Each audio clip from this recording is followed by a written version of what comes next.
उसमें बाबा ने कर्मों की गुह्य गति समझाई है।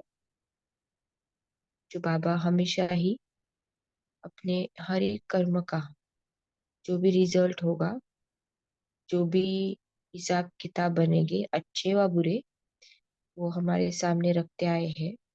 इस वाणी में बाबा ने खास बताया है कि कैसे हम आत्माएं अपने ही किए हुए कर्मों को, या जो भी हमारे ही देह भान के अलग अलग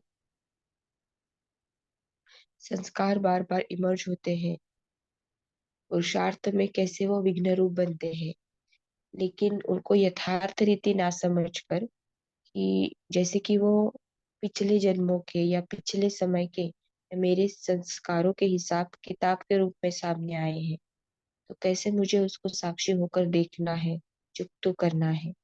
इन बातों को ना समझते हुए कैसे फिर हम अपने आप में ही व्यर्थ में चले जाते हैं, माया के इस रूप को भी नहीं पहचान कर माया के वश हो जाते हैं। ये सारी बातें बाबा ने इस वाणी में बताई है।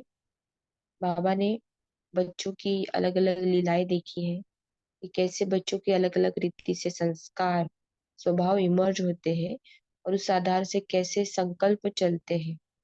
फिर कभी कभी आत्मग्लानि में चले जाते हैं, फिर कभी किसी औरों का आधार ढूंढ लेते हैं, पाप से किनारा कर लेते हैं, कभी थक जाते हैं। तो ऐसे अलग अलग प्रकार की लीलाएं, तो बाबा ने अलग अलग प्रकार के वर्णन भी बच्चों के इस वाणी में बताए हैं। तो पढ़ेंगे। वाणी की तारीख है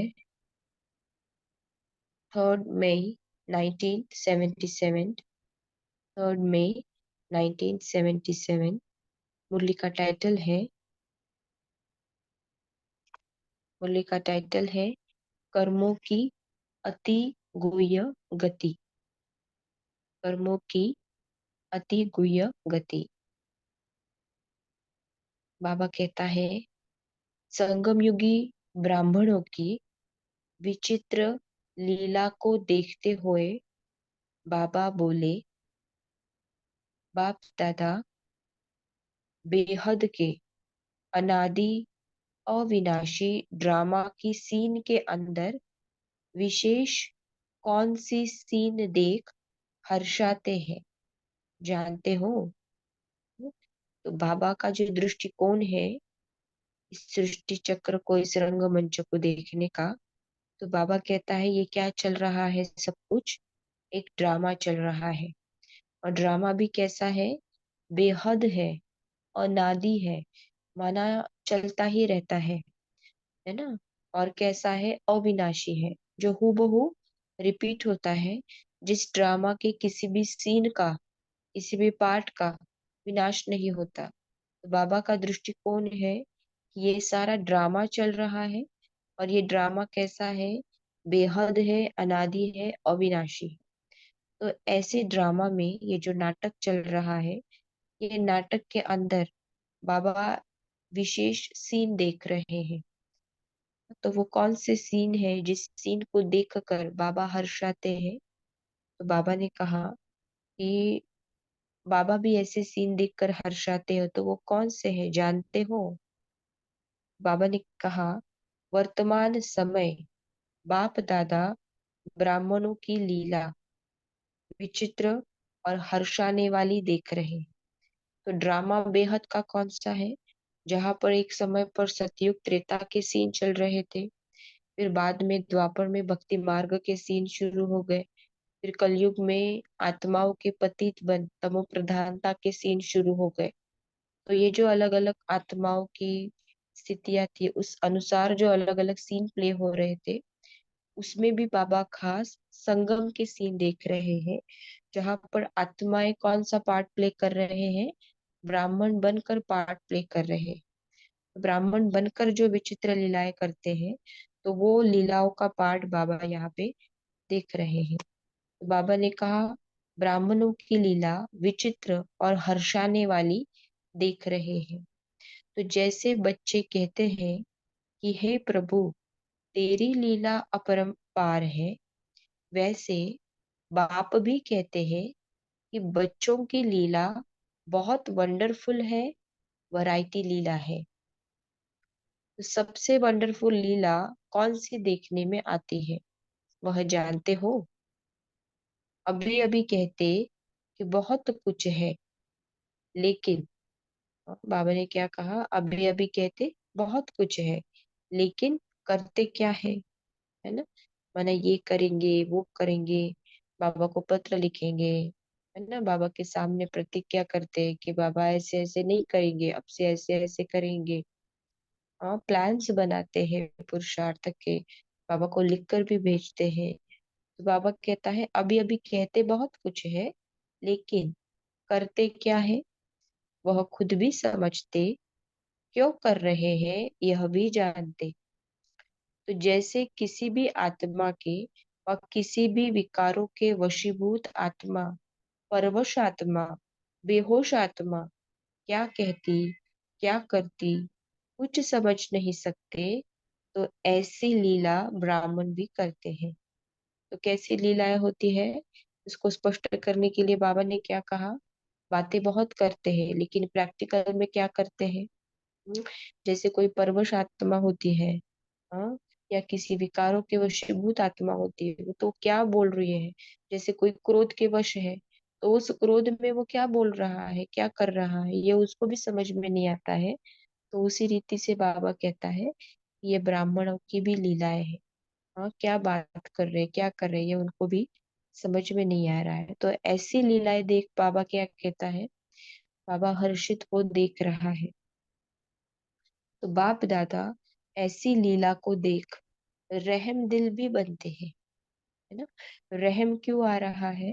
क्योंकि बाबा को पता है कि बाप बच्चों को रोज क्या शिक्षाएं दे रहा है, बाप बच्चों को क्या बनाने आया है।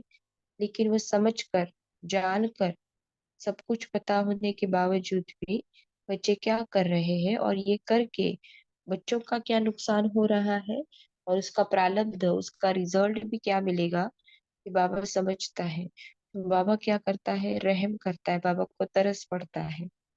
बाबा क्या कहे? तो बाप दादा ऐसी लीला को देखकर रहम दिल भी बनते हैं, और साथ साथ न्यायकारी सुप्रीम जस्टिस भी बनते हैं। अर्थात लव और लॉ दोनों का बैलेंस करते हैं। तो एक तरफ रहम दिल बन बाप के संबंध से रियायत भी करते हैं, अर्थात एक, दो, तीन बार माफ भी करते हैं, है ना? तो बाबा रहम दिल भी है, लेकिन साथ साथ सुप्रीम जस्टिस भी है। तो प्यार से भी समझाता है, तो नियम भी हमारे सामने रखता है। तो बाबा कहता है क्या करता है? रहम दिल बन एक, दो, तीन बार भी माफ कर देगा। और दूसरी तरफ सुप्रीम जस्टिस के रूप में कल्याणकारी होने के कारण बच्चों के कल्याणार्थ ईश्वरीय लॉज भी बताते हैं। तो सबसे बड़े ते बड़ा संगम का अनादि लॉ कौन सा है? हाँ, तो एक तो क्या कर रहा है बाबा? हमें गलतियां होने के बावजूद भी एक, दो, तीन बार माफ करता है। तो दूसरी साइड में सुप्रीम जस्टिस वन हमारे सामने नियम भी रख रहा है। तो संगम का जो नियम है, अनादि लॉ है, वो कौन सा है? तो बाबा ने कहा ड्रामा प्लान अनुसार एक का लाख गुना प्राप्ति और पश्चाताप व भोगना, यह ऑटोमेटिकली लॉ अर्थात नियम चलता ही रहता है। तो संगम का नियम क्या है? संगम का लॉ क्या है? एक का लाख गुना, है ना? जो बाबा हमेशा समझाता है कि जब अज्ञान काल में थे तो एक का एक ऐसे हिसाब था, क्योंकि पता ही नहीं था तो गलतियां कर रहे थे। लेकिन पता होने के बावजूद भी जब गलतियां कर रहे हैं, तब लॉ क्या कहता है? एक का लाख गुना। तो प्राप्ति और पश्चाताप व भोगना, है ना? तो अच्छा करते हैं, उसमें भी पदम गुना, लाख गुना प्राप्ति होती है। और गलतियां भी कर रहे हैं तो उसका पश्चाताप और भोगना भी लाख गुना है। तो ये लॉ बाबा ने संगम युग का बताया। फिर बाबा कहता है, बाप को स्थूल रीति रस्म माफिक कहना व करना नहीं पड़ता, है ना। तो ये जो ईश्वरीय लॉ बाबा ने कहा, ये ऑटोमेटिक कहा बाबा ने।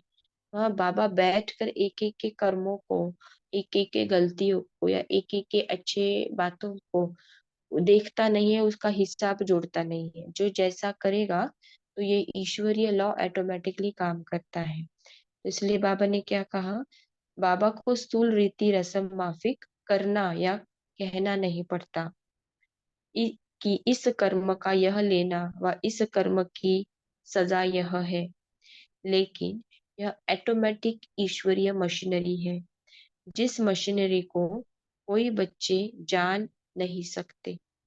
इसीलिए गाया हुआ है, कर्मों की गति अति गुह्य है। बाप को जान लिया, पा लिया व वर्षा भी पा लिया। ब्राह्मण परिवार के अंदर ब्राह्मण भी स्वयं को मान लिया। ब्रह्म कुमार व ब्रह्मा कुमारी का टाइटल भी लगा लिया। ईश्वरीय सेवा अर्थ निमित्त बन गए। सहज राजयोगी भी कहलाया। प्राप्ति के अनुभव भी करने लग गए। ईश्वरीय नशा, प्राप्ति का नशा भी चढ़ने लगा। प्रारब्ध का निशाना भी दिखाई देने लगा। लेकिन आगे क्या हुआ? हाँ, तो बाबा क्या कहता है, बाबा को समझा जाना, बाबा को अपना बांध लिया, ब्राह्मण परिवार में एक ब्राह्मण परिवार का हिस्सा बन गए, है ना। ब्रह्म कुमार कुमारी टाइटल लगाते हैं, सहज राजयोगी कहलाते हैं, कुछ ना कुछ प्राप्तियां भी अनुभव करने लगे हैं। ईश्वरीय नशा है और सेवाओं में भी निमित्त है, ये सब कुछ है। लेकिन फिर आगे बाबा कहता है, लेकिन आगे क्या हुआ? बाबा कहे, माया की चैलेंज को सफलतापूर्वक सामना नहीं कर पाया। माया के वैरायटी रूपों को परख नहीं पाते। और सब कुछ है, ब्राह्मण जीवन में चल रहे हैं, लेकिन फिर भी जो भी बातें होती है, जो ये ईश्वरीय लॉ एक का लाख गुना ये काम कर लेता है, तो बाबा कहता है इसके पीछे क्या बात है। तो बाबा ने कहा कि माया की चैलेंज को सफलतापूर्वक सामना नहीं कर पाया। माया के वैरायटी रूपों को परख नहीं पाते हैं। इसलिए इसलिए क्या होता है, कोई माया को बलवान देख दिल शिकस्त हो जाते हैं। तो अभी यहाँ से आगे बाबा अलग अलग बच्चों की अलग अलग अवस्थाओं को वर्णन करेंगे। कोई बच्चे ऐसे हैं तो कोई बच्चे ऐसे हैं। हाँ, तो अलग अलग बातें बताएंगे। तो बाबा ने कहा कि इसलिए कोई माया को बलवान देख दिल शिकस्त हो जाते हैं। क्या हम विजयी बन सकेंगे? कोई सामना करते करते कब हार कब जीत अनुभव करते हैं, थक जाते हैं। अर्थात थक कर जहाँ है जैसा है वहां ही रुक जाते हैं। आगे बढ़ने का सोचते भी हिम्मत नहीं आती। कई बच्चे क्या होते हैं, जो भी माया की बातें आती है, वो उनको यथार्थ रीति ना जान कर ना परख कर क्या करते हैं, अपने आप में ही दिल शिकस्त हो जाते हैं कि क्या मैं कर पाऊंगा, क्या मैं आगे बढ़ पाऊंगा। हाँ, तो कभी कभी प्राप्ति भी अनुभव करते हैं तो कभी कभी हार। तो कभी बहुत आगे है तो उतना ही कभी कभी पीछे आ जाते हैं। तो आगे और पीछे के इस खेल में क्या हो जाते हैं, थक जाते हैं। तो जहाँ है वहीं पर ही रुक जाते हैं। ये एक बात बाबा ने बताई।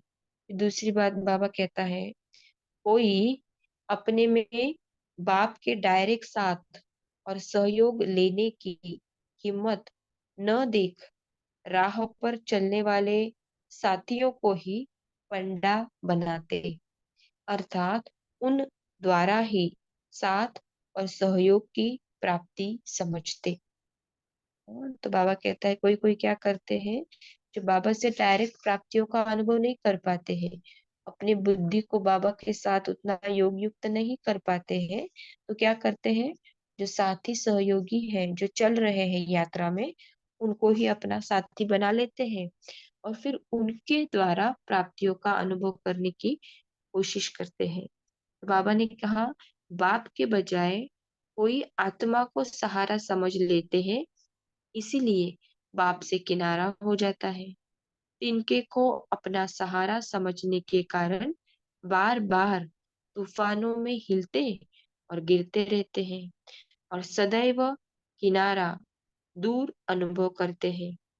ऐसे ही बाबा ने ये एक आत्माओं की बात बताई कि ये आत्माएं क्या करते हैं, कोई कोई अन्य आत्माओं को सहारा बनाकर उनके द्वारा प्राप्तियों की अनुभूति करने की कोशिश करते हैं। लेकिन बाबा ने क्या कहा उनको? तिनका कहा। तो तिनका को अपना सहारा बना लेते हैं और बाबा से सदैव के लिए दूर हो जाते हैं, किनारा कर लेते हैं। ये एक कैटेगरी। फिर बाबा ने कहा, कई आत्माएं किसी न किसी प्रकार के सैल्वेशन के आधार पर चलने का प्रयत्न करती है। यह होगा व ऐसा होगा तो पुरुषार्थ करूंगा, यह मिलेगा तो पुरुषार्थ करूंगा। तो ऐसे सैल्वेशन रूपी लाठी के आधार पर चलते रहते हैं। तो अविनाशी बाप का आधार न ले अल्पकाल के अनेक आधार बना लेते। तो जो आधार विनाशी और परिवर्तनशील है, उसको आधार बनाने के कारण स्वयं भी सर्व प्राप्तियों के अनुभव को विनाशी समय के लिए अनुभव करते हैं और स्थिति भी एक रस नहीं, लेकिन बार बार परिवर्तन होती रहती। तो अभी अभी बहुत खुश और आनंद में होंगे, अभी अभी मुरझाई हुई मूर्त उदास और निरस मूर्त होंगी। कारण, हाँ, क्या कारण है? बाबा ने कहा कि आधार ही ऐसा है।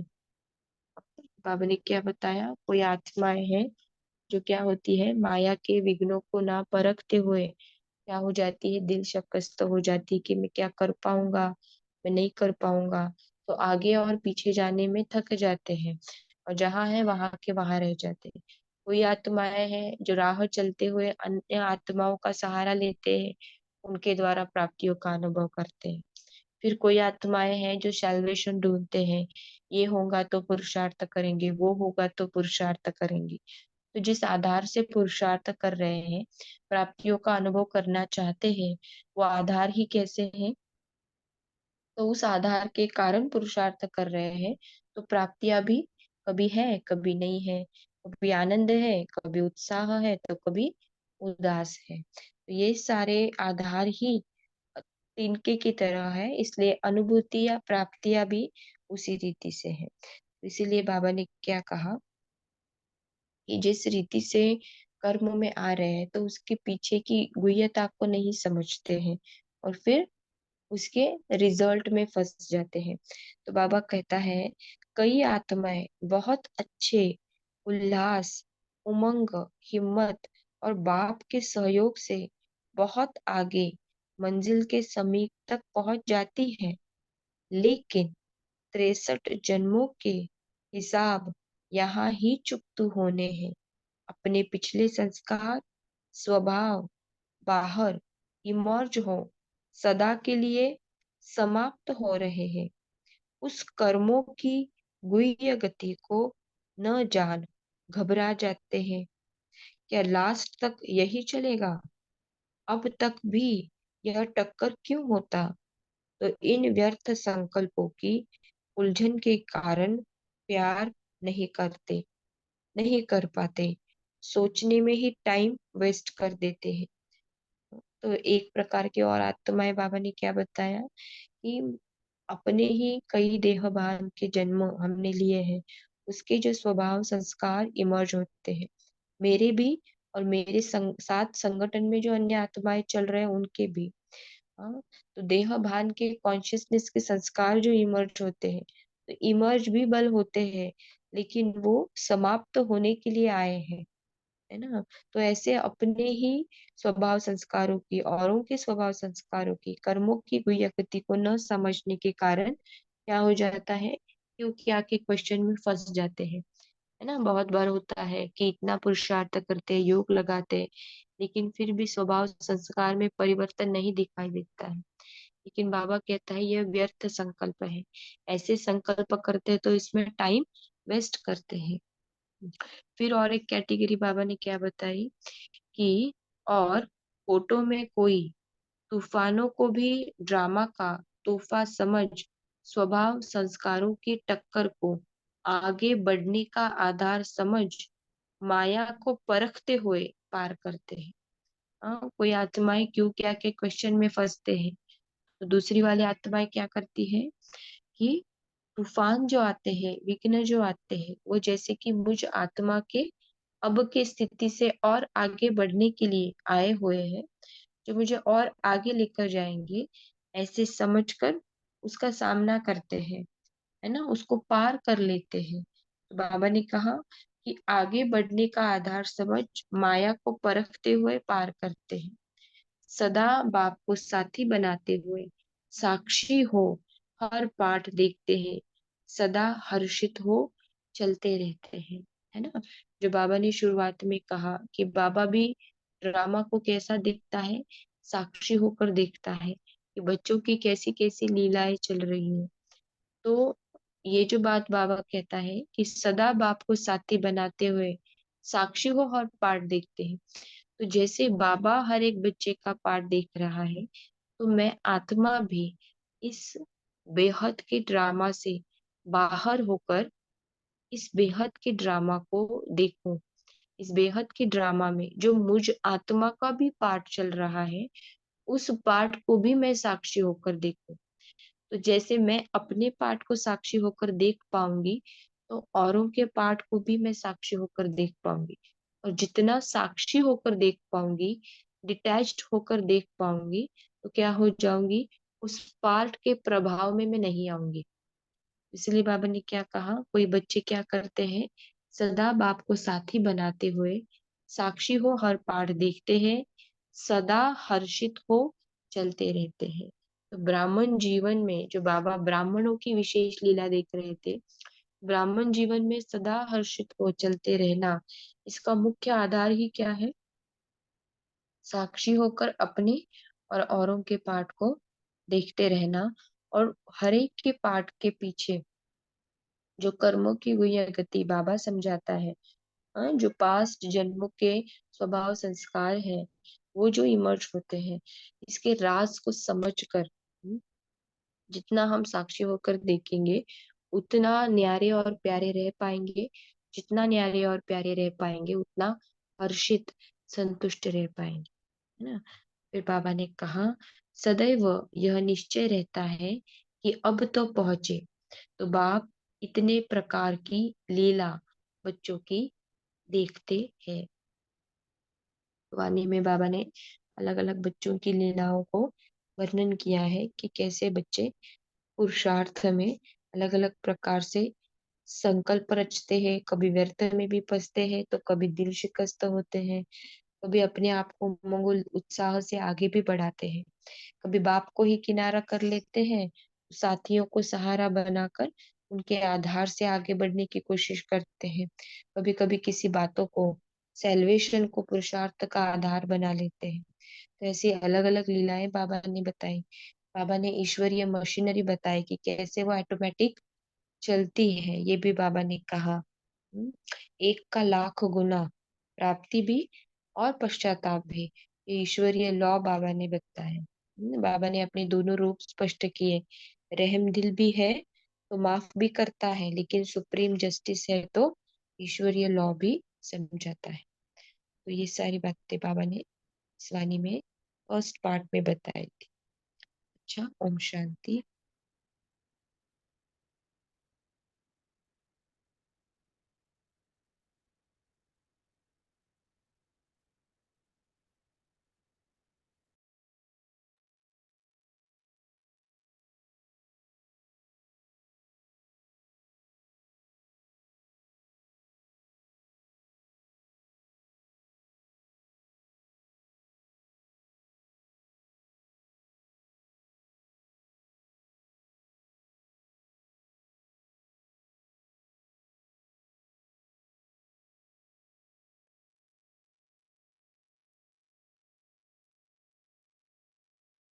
ओम शांति। उर्मिला बहन जी, आप बोल सकते हैं।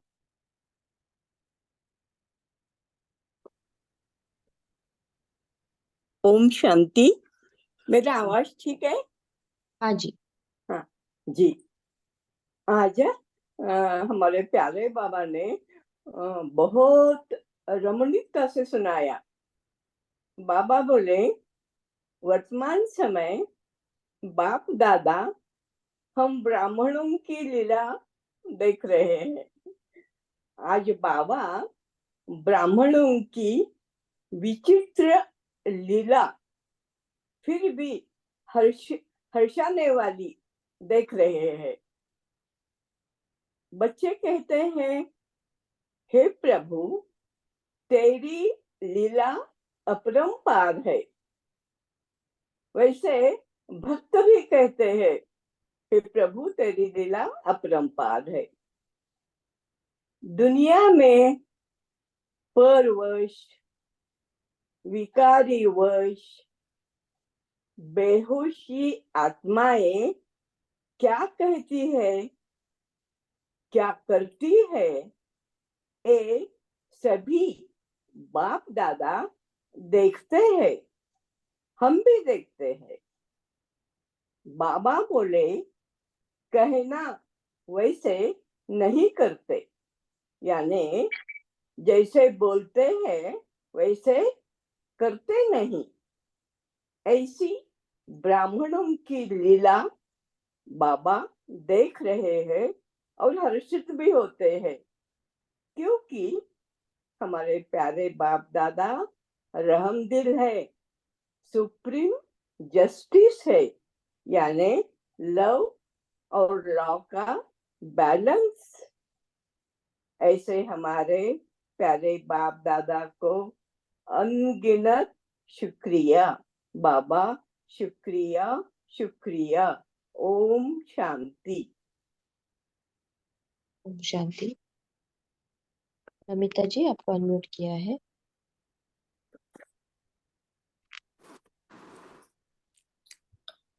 ओम शांति दीदी। ओम शांति। हाँ, आज बाबा ने बोला कि ड्रामा का प्लान अनुसार 1,00,000 गुना प्राप्ति सिर्फ इस संगम पर ही मिलता है। हाँ, उसके साथ साथ पश्चाताप और भोगना भी ऑटोमेटिकली नियम प्रमाण मिलता है। तो यह संगम का, बाबा ने बोला, यह संगम का अनादि लॉ है। इस कर्म का फल यह है, इस कर्म की सजा यह है। इसमें बाबा का कोई हिसाब करना नहीं पड़ता, बाबा इसमें इंटरफेयर नहीं करते, यह ऑटोमेटिकली होता रहता। यह है ईश्वरीय लॉ। अपना अपना कर्म का फल ऑटोमेटिकली होता रहता है। तो कर्म की गति अति गुह्य है। बाबा ने कहा, कोई आत्माएं साल्वेशन के आधार पर चलने से अविनाशी बाबा को सर्व प्राप्तियों को मतलब साल्वेशन के आधार पर चलने से अविनाशी बाबा को और बाबा से जो प्राप्तियां मिली है उसको अनुभव नहीं कर पाते, और क्योंकि वो बाबा को किनारा कर देते हैं, तो स्थिति भी एक रस नहीं, लेकिन ऊपर नीचे होता रहता है। और कई बच्चे बहुत उमंग, उत्साह और हिम्मत और बाबा के सहयोग के बहुत आगे मंजिल के समीप तक भी पहुंच जाती है।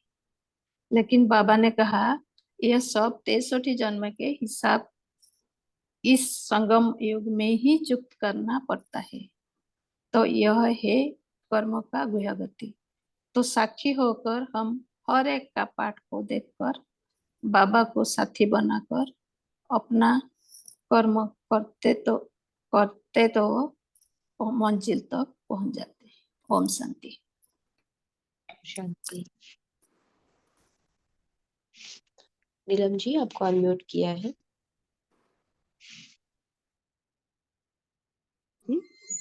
ओम शांति। ओम शांति। हाँ, बाबा ने हमें एक अच्छी शिक्षा दी कि हमें यदि एक बाबा को एक आधार बना लें तो हमें अन्य आधार जो कमजोर तिनके के सहारे हैं उनको आधार नहीं बनाना। तो जब हम अपने लिए सर्व प्राप्तियों का अनुभव करना है, तो इस समय हम ये विनाशी समय के समय ये अनुभव करें कि हमारी एक रस स्थिति बाप दादा के साथ और बाप की शिक्षाओं के साथ होगी, तो हम अपने 63 जन्मों के हिसाब जो है वो चुकतो कर लेंगे। और जब हम स्वभाव संस्कार हम अपना इमर्स करते हैं, तो व्यर्थ संकल्पों की उलझन भी हमें नहीं परेशान करेगी। तो हम एक बाप के साथी बनाने से साक्षी होकर अपना पाठ देखेंगे और इस लीला को निश्चय से साइलेंस में रहकर अपना पाठ फेस करते हैं। ओम शांति। ओम शांति। रविदीप जी, आपको अनम्यूट किया है। ओम शांति। गुड मॉर्निंग सबको। तो आज बाबा बोले, मुझ आत्मा को सदैव बाबा के साथ रहना है और अनुभव करना है बाबा सदैव मेरे साथ हैं। तो चलते चलते कई बार जो हम दिल शिकस्त हो जाते हैं वो नहीं, उसके बजाय समर्थ संकल्प करते रहना है कि मैं बाप समान ही हूँ और बाप समान ही मैं शक्तिदाता और स्नेह देने वाली और रहम दिल वाली आत्मा हूँ। तो बाप समान ही मुझे साक्षी होकर इस ड्रामा को देखना है, हर किसी के पार्ट को देखना है और खुद के पार्ट को भी साक्षी होकर देखना है। तो मुझे हर समय हर्षित और संतुष्ट, खुद से भी संतुष्ट रहना है और सबको भी संतुष्ट करते रहना है। ओम शांति। जी, ओम शांति। मीना जी, आपको अनम्यूट किया है।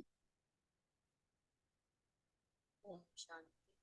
आज बाबा ने मुझे मुरली के साथ में ये धारणा हमें करनी है कि बाबा ने श्रीमत हमें दी है। हम आज तक लौकिक में भी कहते रहे तेरी लीला अपरंपार। तो आज बाबा हम बच्चों की, जब अपना बच्चा बनाया तो हम बच्चों की लीला देख रहे हैं कि श्रीमत मिलने के बाद भी हम कभी कभी मन मत होके, कभी कभी किसी साक्षी किसी को देख के इस तरह हम अपने अपने में हलचल में थोड़ा थोड़ा आते रहते हैं। तो आज बाबा ने ये कहा कि अगर कोई परिस्थिति आती है कुछ भी, तो आप ये हलचल में ना हो। अरे बाबा हम आपके बच्चे बने, हमारे सामने परिस्थिति, तुरंत हमें बाबा की वो श्रीमत याद आनी चाहिए कि हाँ हमारे 63 जन्मों के कर्मों का फल है जो कि हमें चुकतू करना है। तो क्या करना है, हमें वाह वाह करना है। वाह बाबा वाह, आपने हमें अपना कर्ज चुकतू करने का अवसर दिया। तो इस प्रकार अपने को दिल से कष्ट होने से भी बचाते रहना है और बाबा की श्रीमत पे चलते रहना है। ओम शांति। जी, ओम शांति। भारती जी, आपको अनम्यूट किया है।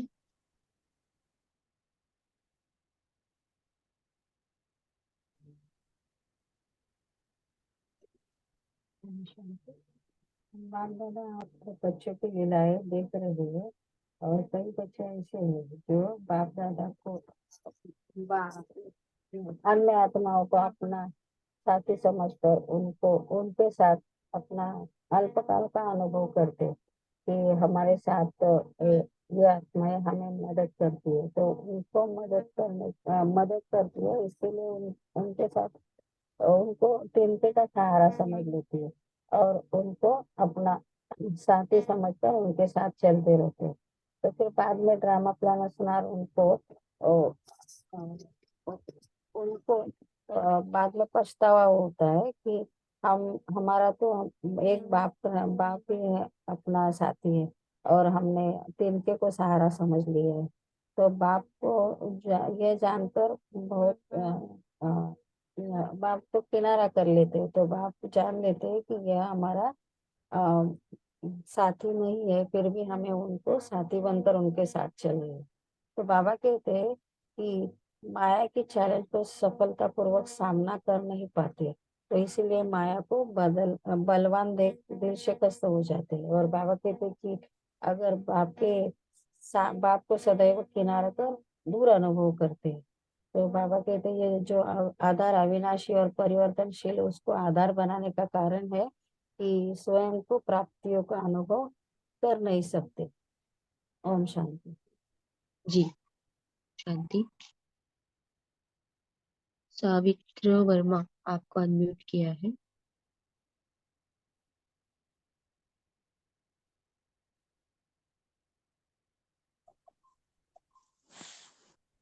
हाँ जी, तो आज बाबा ने जो कर्मों की अति गुह्य गति के बारे में बताया, तो बाबा बोलते हैं कि बच्चों की लीला जो बाबा देखते रहते हैं, तो बाबा बोलते हैं कि ये ब्राह्मणों की लीला और बच्चों की लीला बड़ी अपरंपार है। तो बाबा आज सुप्रीम जस्टिस का रूप भी बाबा ने जो हमें दिखाया है, तो वो क्योंकि वो सर्वोच्च न्यायाधीश भी है, तो बाबा बोलते हैं कि जब हमारा भगवान के साथ जो हमारा इस समय ये पाठ बज रहा है, तो इस समय हमारे सर्व संबंध उसके साथ है, और इस सर्व संबंध से वो हमारे सारे कर्मों के हिसाब किताब रखता भी है और उनके पास रहते भी है, क्योंकि हमारा वो पिता भी है। तो बाबा बोलते हैं कि जिस कारण जो हमारा लब और लॉ के, मैं यहाँ पे थोड़ी बात बताऊं कि ये लब और लॉ का जो बाबा बैलेंस हमें बताते हैं, तो ये बैलेंस हमारा अनादि से बना हुआ है।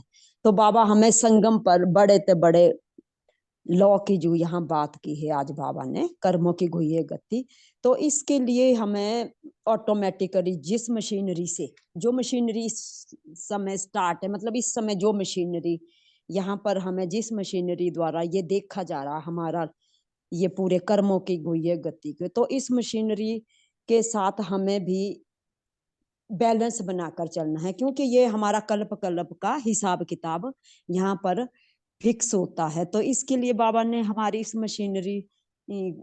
मशीनरी से बाबा बोलते कोई छूट भी नहीं सकता, क्योंकि ये अल्पकाल के आधार और जो हमारे अपरिवर्तन अविनाशी आधार है। तो इस आधार के लिए हमें, जब हम इस आधार से जुड़ करके स्वयं हम इस विनाशी समय को देख करके इस स्थिति में जब हम आते हैं, तो ये स्थिति हमारी एक रस तब होगी जब हम इस अविनाशी बाप का आधार लेते हैं। अगर हम इसका आधार नहीं लेते, तो हमारे ऊपर जो माया का, बाबा ने अभी बहन ने भी बताया कि हमारे स्वभाव संस्कार, पिछले संस्कार, ये कभी समाप्त नहीं होंगे, क्योंकि कर्मों की ऐसी गुह्य गति है जिससे हम घबरा भी जाते हैं कई बार।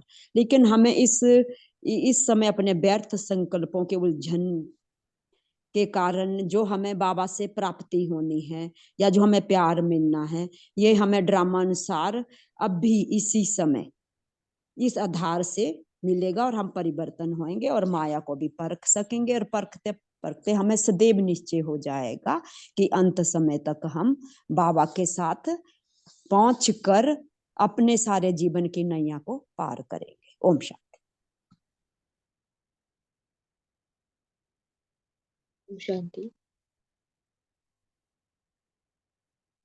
अच्छा, पुरुषोत्तम भाई जी, अभी आगे क्या करना है? Om Shanti. संपन्ना man, room close कर दीजिए, टाइम हो गया। ओके, हो गया भाई जी। हाँ जी, अभी पोल लॉन्च हो रहा है, तो सभी मेन स्क्रीन पर रहेंगे। बाद में आप होमवर्क और 2-3 मिनट योग भी कराइएगा। जी।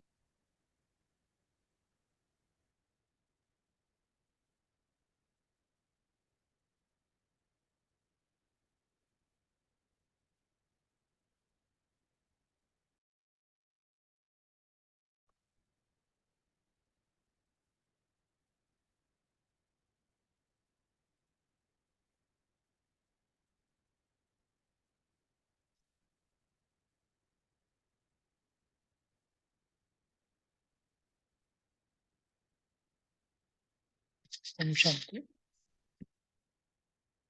तो ऐसे तो कल हमारा बफर डे होता है ना, सॉरी परसों, और कल शाम के क्लास में बफर डे होता है। तो कल शाम के क्लास में स्पेशल एक अश्विनी बहन है निगड़ी साइड से, तो उनको हमने स्पेशल बुलाया है।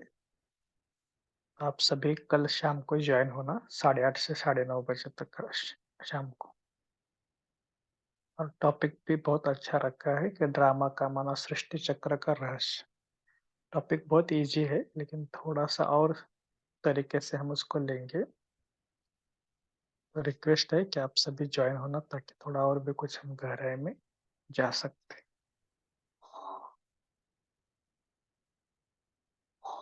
ओके।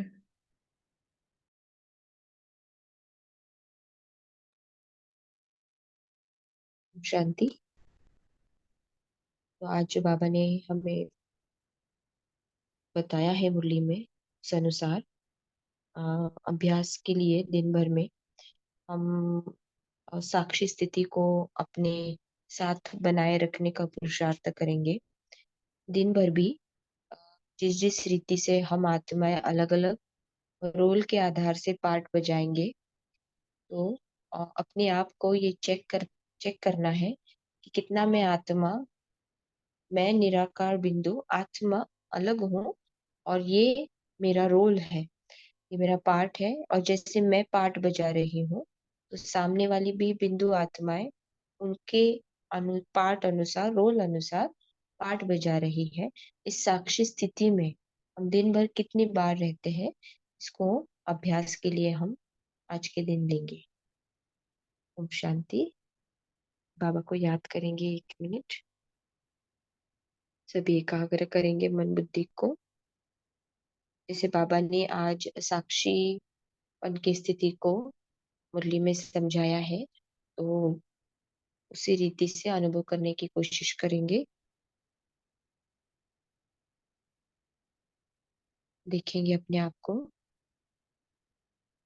मैं निराकार आत्मा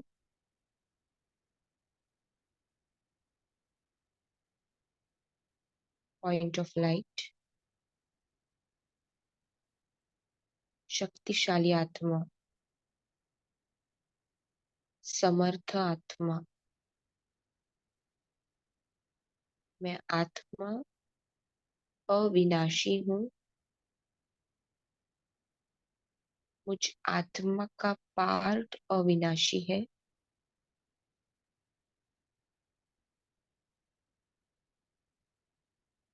ये बेहद का ड्रामा, ये ड्रामा अविनाशी अनादि है।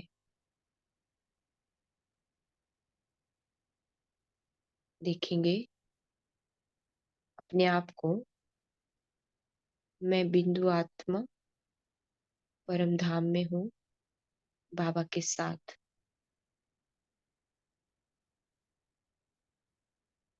अब मैं और बाबा दोनों मिलकर इस बेहद की ड्रामा को देख रहे हैं।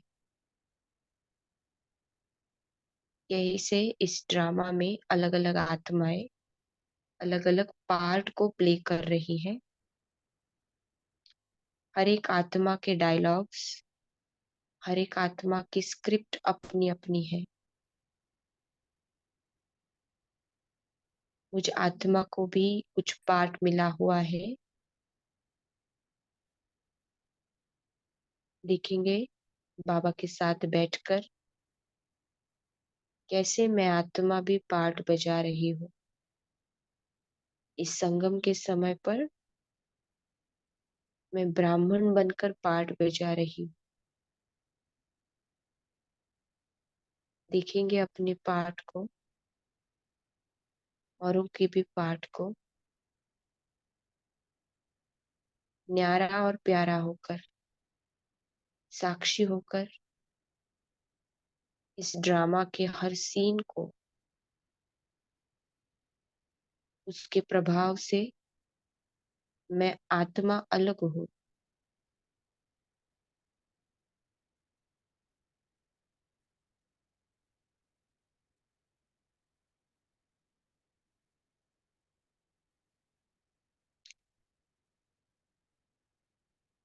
मैं आत्मा बाबा के समीप उसके समान स्थिति में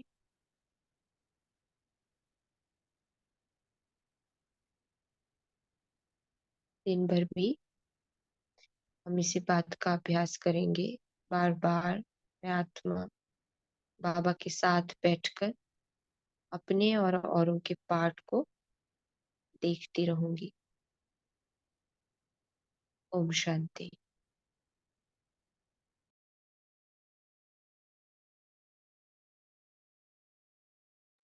ओम शांति। शुक्रिया मेरे बाबा। ओम शांति। ओम हाँ, शांति। Good morning. ओम शांति। ओम शांति। ओम शुक्रिया। शांति। Good morning. शुक्रिया बाबा, शुक्रिया। ओम शांति।